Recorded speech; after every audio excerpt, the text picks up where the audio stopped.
La députée de Compton-Stanstead. Merci, Monsieur le Président. Et je félicite les collègues qui m'ont précédé, puisque, entre autres, mon collègue ici, qui a une vaste expérience quand même du domaine. Et une des questions que nous, à NPD, on se posait souvent, c'est pourquoi n'y a-t-il pas eu un vrai processus de consultation auprès de ses membres de la GRC? Le gouvernement nous dit on a 12 députés qui ont déjà été dans les forces policières ici et là partout au pays. Alors, ils doivent comprendre la situation et saisir les modifications, les amendements qu'il faut apporter à la loi sur la Gendarmerie royale du Canada. Mais, excusez-moi, hein, mais il y a 20 000 agents sur le terrain qui exécutent les tâches quotidiennes, from coast to coast to coast, et puis eux, ils n'ont pas été consultés. Ils n'ont pas été consultés et ça va rester les grands oubliés de tout ce processus-là. On ne dit pas de les consulter un par un, mais d'aller voir sur le terrain, parce que les fameux députés ici du gouvernement, est-ce qu'ils ont retourné? Est-ce qu'ils sont retournés sur le terrain pour voir comment ça se passe et comment ça se produirait, tous les changements implicites dans ce projet de loi 42?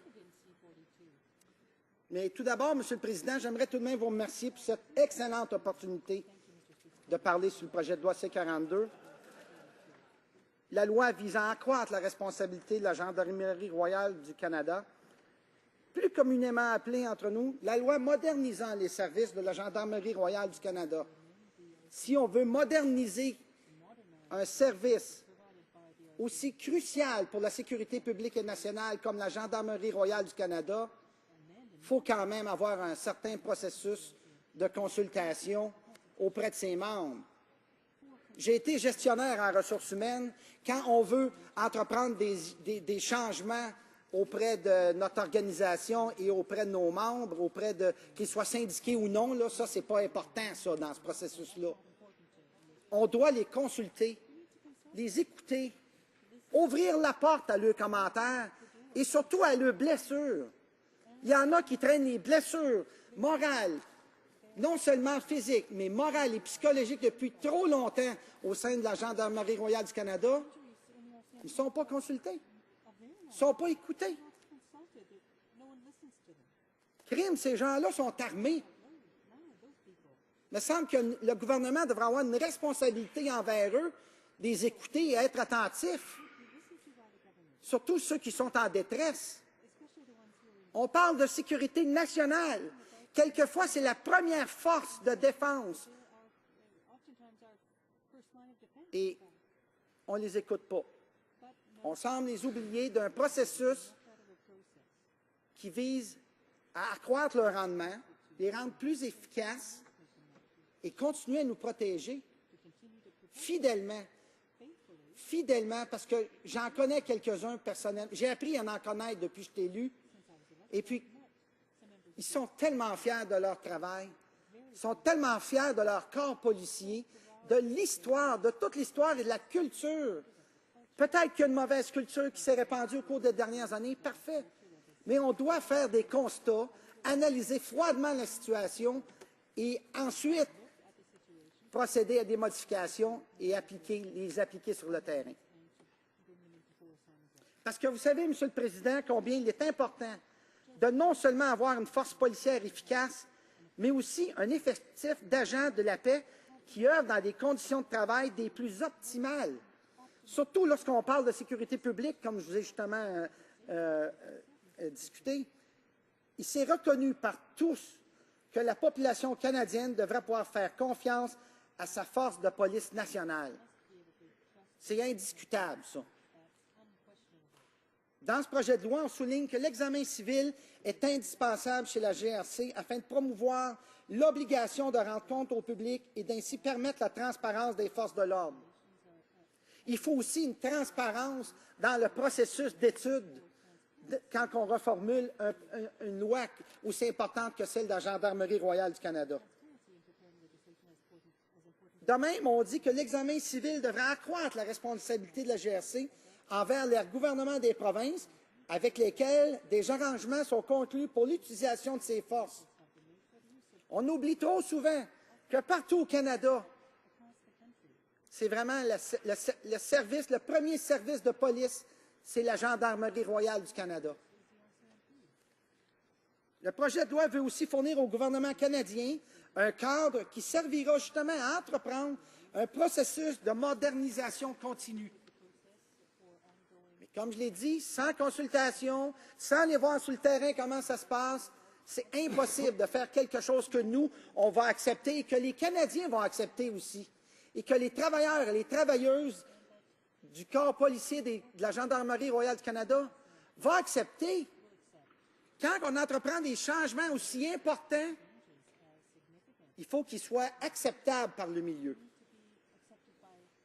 Comme je l'ai dit depuis mon élection du 2 mai dernier, le 2 mai 2011, on s'en va dans le 2e anniversaire, quand même, hein, 2 ans. J'ai eu à maintes occasions la chance de rencontrer les différents membres de la GRC et de me rendre compte de l'extraordinaire travail dont ils sont capables d'exécuter, et ce, malgré tout, malgré les limites patentes de ressources humaines, ressources matérielles et ressources financières avec lesquelles ils doivent évoluer. Les nombreuses coupures, les nombreuses missions dont ils doivent accomplir, on se retrouve en bout de ligne où il y a des grands pans de notre sécurité nationale qui est en péril. 2500 km, j'ai 6 postes frontaliers dans mon comté, 21, 22 au Québec, la côte Est, la côte Ouest, le Nord, l'Arctique. Sont importantes nos forces policières de la GRC. C'est plus de 20 000 travailleurs et travailleuses qu'on parle, là, qui vont subir et qui ont subi coup sur coup des accusations, des coupures, et ils doivent malgré tout continuer d'exécuter leurs tâches quotidiennes dans ces conditions difficiles. Le moral des troupes, là, il est lourdement affecté. Alors, comment peuvent-ils assurer la sécurité des Canadiens et des Canadiennes, souvent des dignitaires en visite ici, des sommets, comme on a assisté, et même quelquefois, ils doivent assurer la sécurité du premier ministre. J'aurais tendance, comme gestionnaire, à gérer l'humeur de ce type de personnel, me semble. Me semble que c'est important. Je trouve ça important. Parce que ça me touche, moi, de voir des travailleurs et des travailleuses qui ne sont pas respectés dans le droit fondamental d'être entendus, surtout quand ils me démontrent des signes de détresse. Et il y en a parmi le corps policier de la GRC. Oui, l'intention est bonne dans le projet de loi, on veut régler ça. Mais ne veut-on pas plutôt régler l'image que le véritable problème qui existe au sein de la GRC? Au sein de l'organigramme, c'est la même chose. On va donner de plus en plus de pouvoirs discrétionnaires au commissaire, qui aura même... Là, il faut que je le lise, là, je m'excuse. Là. On dit le texte modernise la gestion des ressources humaines. Il donne au commissaire des pouvoirs quant à la dotation. Et ça, je sais très bien que là, il s'agit de dotation. Là. On est en train de remplacer des agents de la GRC formés par des civils dans des postes de fonctionnaires. Je m'excuse, là. Au règlement de différents en matière de harcèlement et à la gestion des ressources humaines en général. C'est pas au commissaire à faire ça. Il peut avoir un droit de regard, mais c'est pas à lui de faire ça. Jamais, jamais, dans des grandes entreprises, on laisse au top décider de tout.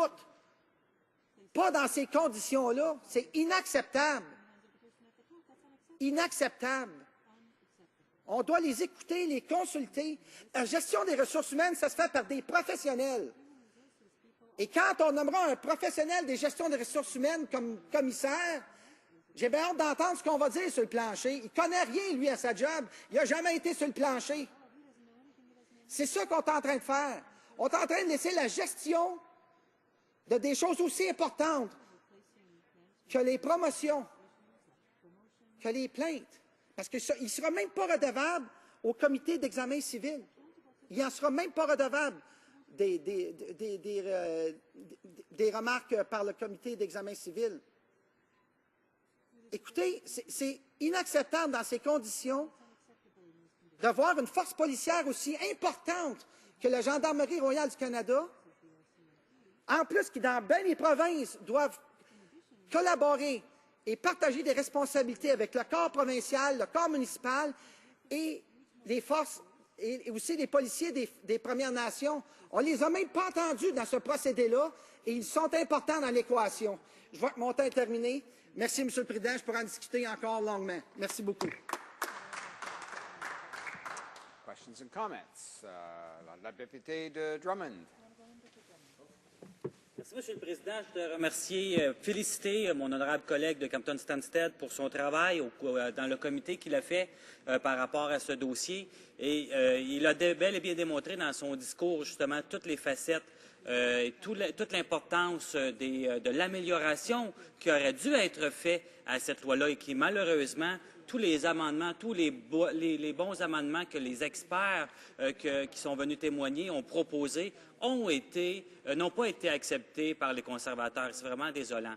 À cet égard, j'aimerais que mon honorable collègue puisse commenter sur justement son travail en comité. Comment est-ce que justement le fait que les conservateurs n'ont pas appuyé les amendements que mes collègues du NPD ont offerts, justement nuit à notre travail de député et justement comment que ça nous oblige à voter contre ce projet de loi alors qu'on aurait pu l'appuyer si les amendements avaient été adoptés. Député de Compton-Stanstead. Merci, grand merci à mon collègue de Drummond qui fait un excellent travail en environnement dans son comté et au sein du parti, à ne pas dédaigner. Écoutez, en comité, le travail, de la bonne entente, on s'entend sur certaines choses, mais sur d'autres choses, c'est la déni, la négation totale des recommandations par les différents rapports qui sont appuyés par le NPD et en même temps des amendements proposés par le NPD. Un déni.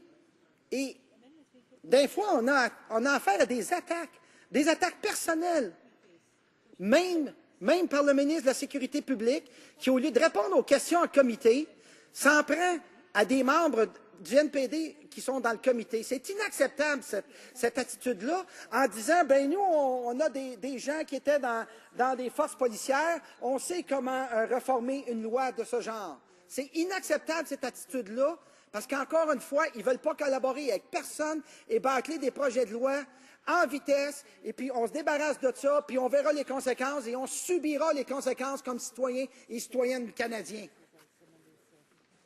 Questions and comments. La députée de Honoré-Mercier. Merci, Monsieur le Président. On parlait dans une partie sur le harcèlement sexuel dans la GRC. Donc, une chose qui m'inquiète, une personne est victime, et déjà, elle a peur, comment être capable de s'exprimer sur une situation si difficile, parce qu'elle a honte, il y a plein de choses qui vont se mélanger avec ça. Mais si de notre part, si c'est celui qui harcèle, c'est un chef, celui qui prend des décisions, il n'y a aucune chance. Donc, j'aimerais que mon collègue m'explique comment c'est possible qu'on présente un projet de loi qui est si déficient à ce niveau-là. Merci, Monsieur le Président. Compton-Stanstead. Écoutez, il y avait un rapport justement de la commission des plaintes du public contre la GRC qui date du 14 février, ça n'a pas tellement longtemps, d'un honorable maître Ian McFain qui formulait 11 recommandations justement pour améliorer la manière dont la GRC traite les conflits en milieu de travail. Il parlait du signalement suivi, améliorer des plaintes de harcèlement. Il y a des temps d'attente de 4 à 5 ans pour certaines plaintes au sein de la GRC. Lorsqu'on fait une plainte sur une situation, soit de harcèlement ou dans d'autres conditions, ou à propos de d'autres sujets, 4 à 5 ans d'attente. On préfère oublier et la victime et la personne qui pourrait être accusée de harcèlement ou d'un geste à réprimander. Et qu'est-ce qu'on fait? Vous savez, il y a 900 postes de la GRC au Canada. C'est trop facile, et puis j'en ai entendu des histoires d'agents qui ont pratiqué pendant 10 à 15 ans dans leur province Et quand ils étaient soupçonnés d'un petit quelque chose, on lui a fait traverser 3-4 provinces, soit à l'est, soit à l'ouest, ou vers le nord, les dépayser, les démoraliser encore plus, en attendant qu'il y ait un processus, une procédure adéquate auquel tous les fonctionnaires ou tous les employés de la fonction publique canadienne, des provinces et même en milieu non syndiqué, on a des processus de grief et des processus en relation de travail. On ne donne pas le droit à la Gendarmerie royale d'avoir un processus équitable autant pour les victimes que pour ceux qui sont accusés de faits de négligence. Resuming debate, the Honourable Member for Compton-Stanstead. Thank you, Mr. Speaker, and I'd like to congratulate the colleagues who spoke before I did, namely my colleague here, who has a great deal of experience in the field. And one of the issues that we often raised in the NDP was, why wasn't there a real consultation process among members of the RCMP? Well, the government has said, oh no, we've got 12 members who've already served in police forces across the country, and they understand the situation, and they can understand which amendments are required for the RCMP. But I apologize, but there are 20,000 members in the field who look after RCMP duties from coast to coast to coast on a daily basis, and they weren't consulted. They weren't consulted, and they will be the ones who've been completely left out of this process. We're not talking about consulting them all individually, each and every one of them, but to go out on the ground. Now, did their government members go back into the field to see how things are unfolding, to look at all the changes that are implicitly included in C-42? Now, first of all, I would like to thank you, Mr. Speaker, for this excellent opportunity to speak to Bill C-42, an act which is commonly called the Act to amend the RCMP Act to modernize the services provided by the RCMP. Now, if we wanted to amend and modernize services as important as the RCMP, well, we need a consultation process for consulting members of the RCMP. I was an HR manager, and when you want to make changes in an organization and among members, whether they're unionized or not, now that's not important in this process, you need to consult them, listen to them, open the door to hearing their comments and to their injuries. There are some who are suffering from psychological, physical, and injuries in the RCMP for a very long time. They're not consulted. No one listens to them. For crying out loud, now those people are people who should be listened to by the government carefully, especially the ones who are in distress. We're talking about national security, and sometimes there are, oftentimes our first line of defense, in fact. But no, they're not being listened to. They're being left out of a process that aims to enhance their performance, make them more efficient, to continue to protect us faithfully, because since I was elected, I've met some members of the RCMP. They are very proud of the work they do. They're so proud of their police force, of the history behind it, of the culture. Now, perhaps there is a bad culture that has spread in recent years. However, we do need to take a cold, hard look at the situation, to analyze it, and then to move ahead with amendments and to bring them into force on the ground. Because you know, Mr. Speaker, just how important it is not only to have an effective police force, but a complement of peace officers who work in optimal conditions, especially when we're talking about public safety, as I just said, Mr. Speaker. everyone acknowledges that the people of Canada must be able to trust their national police force. That's unquestionable. This bill underscores the fact that civilian examinations are of the utmost importance at the RCMP. There's also a requirement for transparency as part of the transparency in preparing legislation as important as this one dealing with the RCMP. It also talks about increasing accountability for the RCMP to the government in the provinces, with which arrangements have been made for the use of their services. Oftentimes we forget that across the country,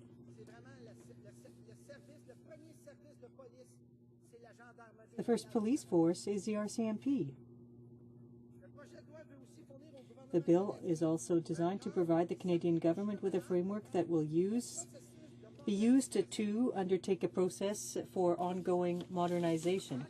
Now, as I said, without consultation, without going out onto the ground it's impossible, in fact, to do something that we can accept and Canadians will accept, and that the people working in the police force, in the RCMP, will accept. And when you undertake changes as significant as these, they need to be accepted by people in the field.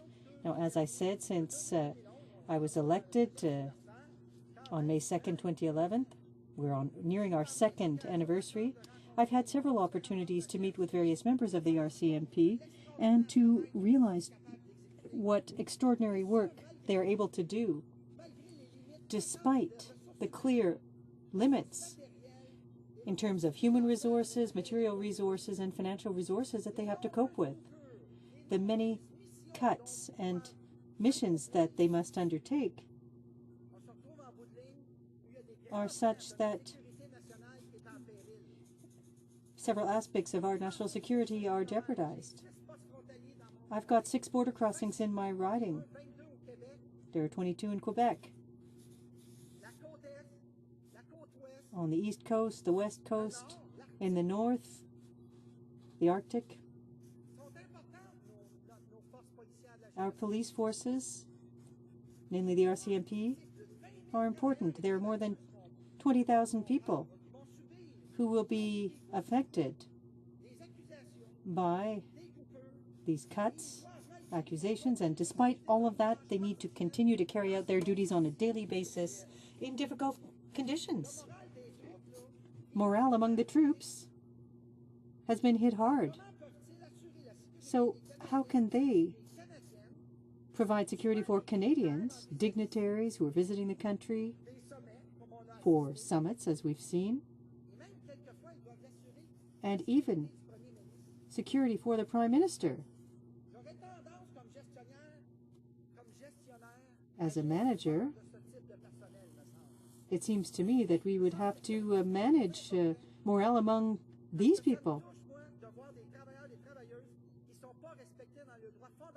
These people are not being respected in their fundamental right to be heard, especially when they're showing signs of distress. And there are some members of the RCMP. Yes, the bill is good in its intentions, but shouldn't we also be focusing on the real problem that exists in the RCMP? As part of the organization chart, it's the same thing. More and more power, discretionary power, will be placed in the hands of the commissioner. Now, I'll have to find this page and read it for you. This will modernize human resources and give the commissioner more power with respect to staffing. And now I know that we're talking about staffing, but they're replacing RCMP members who are trained with civilians.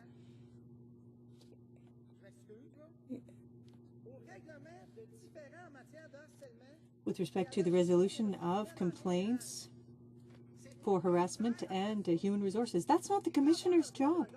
Now, he could have a say in the matter, but that's not his responsibility.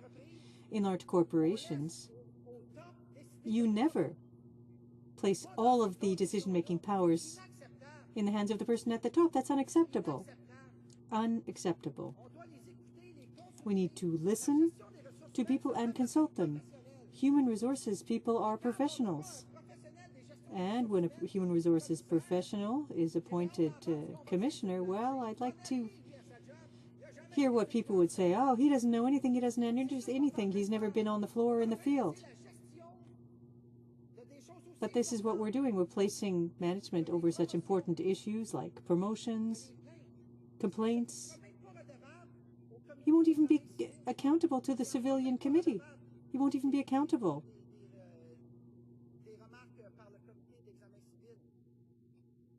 Through the civilian committee. And it's unacceptable in those conditions to have such an important police force as the RCMP. And in addition, in many provinces, they have to cooperate with and share resources with the regional police force, First Nations police forces. They weren't even heard from either in this process, and they're an important part of the equation. I see that my time is up, Mr. Speaker. Thank you very much. I could spend a lot more time discussing these important issues. Questions and comments. La députée de Drummond. The Honourable Member for Drummond. Well, thank you, Mr. Speaker, and I'd like to congratulate the member for Compton-Stanstead for the work that he does on committee and the work that he's done on this issue. In his remarks, he covered a number of the facets and identified the importance of the improvements that should have been made to the Act.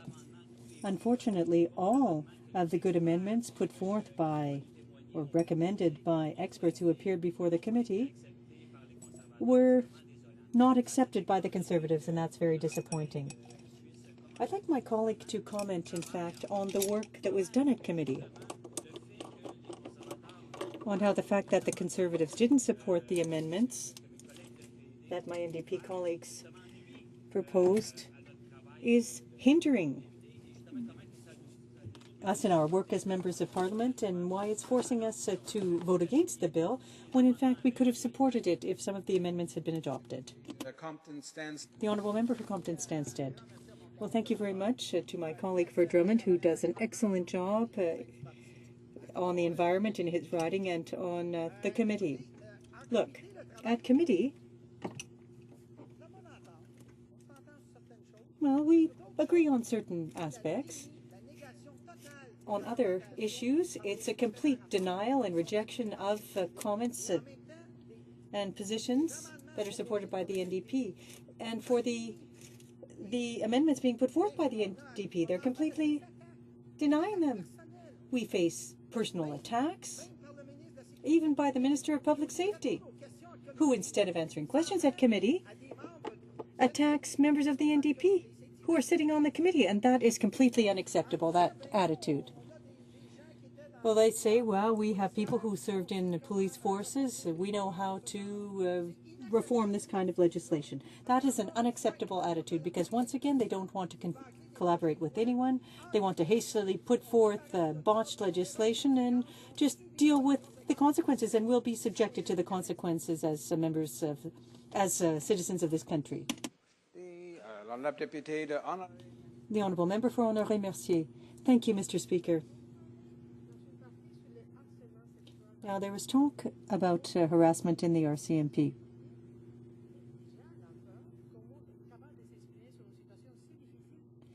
How can people talk about these issues, but if the person who's harassing you is your boss, well, then there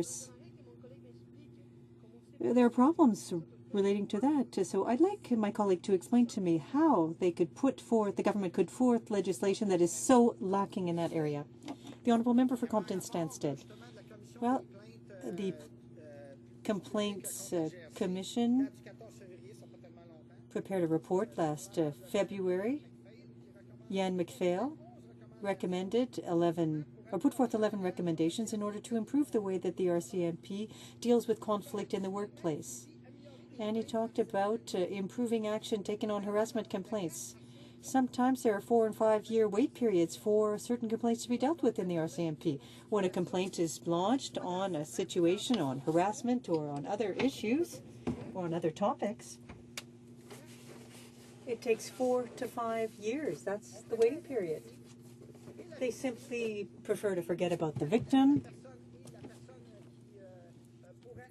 and the person who could be accused of harassment or inappropriate action. Now, there are 900 positions or stations at the RCMP. There are many officers who spent 10 or 15 years in their provinces, and when they were suspected of something, they were simply sent 3 or 4 provinces further to the west or to the east or to the north. They weren't investigated. They weren't informed that there was a process available to all official public servants, unionized or not. In labor relations, there are processes that exist, but the RCMP isn't entitled to have a fair process for victims and for people who are accused of negligence. Resuming debate.